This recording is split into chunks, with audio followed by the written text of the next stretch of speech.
Our guest is Anthony Edwardsen. He is president and CEO of Ukpeagvik Inupiat Corporation. And Anthony, let me first ask you, first I should thank you for joining us, and then tell us about your corporation. Our corporation was founded in 1973, and at that time they had 7 board of directors, and it started off right there in Barrow, Alaska, and it's Ukpeagvik Inupiat Corporation. It's a place where they hunt snowy owl. And so the founders were 1973, and then when they first started the board of directorship, they had 7 board of directors. I'm sorry, go ahead. And then from there, it's, you know, the corporation has grown from 0 to 500 million. Wow. And so what are some of the things that you're working on? The biggest project that we're working on is we're really pushing for a deep water port. The deep water port, and not only the deep water port, but scientific research. And when it comes to scientific research, NOAA was very instrumental on supporting us on building a new infrastructure up in Barrow, and they built phase 1. So they've identified 4 phases, but on account of war in 2008, they totally cut the funding off on the scientific research. So we're still advocating to build phase 2.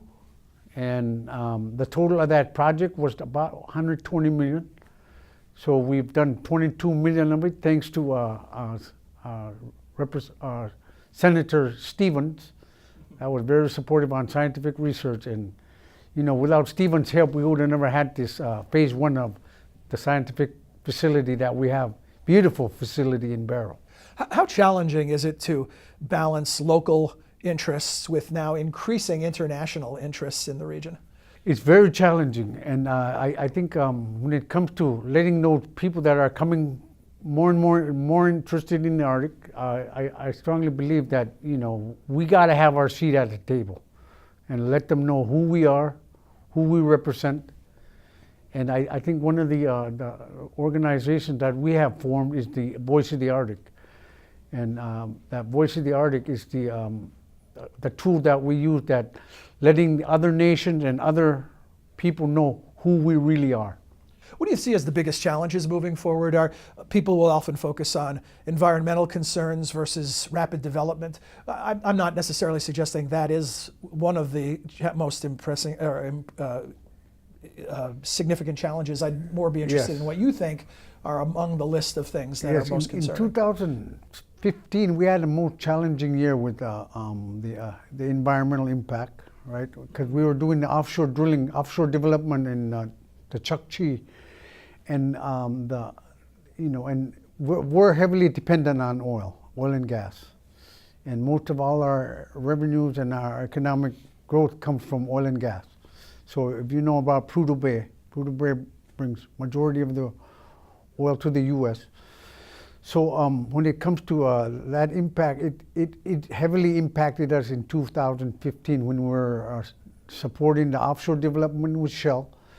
And when the federal government only allowed us to drill 2 wells on the Chukchi, and it was like, and we couldn't drill both wells simultaneously. We had to drill 1 well and then move, you know, drill part ways, and then move over to the next well and drill part ways. And it was a very tough thing for Shell. That's the reason why they pulled out, because there was such a environmental outcry from environmentalists about, you know, trying to develop the offshore development. For all of these kinds of things that need to be coordinated, at this forum, it represents an effort to coordinate and cooperate. Are you happy with the level of cooperation? I think with the Russian, we're happy with the collaboration we have with the Russians, and we've had that relationship for many years. In 1988, the North Slope Borough, our local government, was very instrumental on working with the Chukotka tribe, Eskimo, to have a bilateral agreement with our whaling. And that agreement is in place right now as we speak. And, you know, that's a very good relationship we have with Chukotka, the Chukotka whalers. Final question. I'm looking for some insider information from someone from the region. What do people who are interested in the Arctic coming in from the outside need to understand? I think they need to understand our way of life. And our way of life is we heavily depend on subsistence. And when it comes to subsistence, we protect that very first. You know, we'll do all this economic benefit as long as it's assured and done in the right way. We'll support development. But it's got to be done in the right way. Well, thank you for joining us today, and thanks for your participation in this forum. Yes.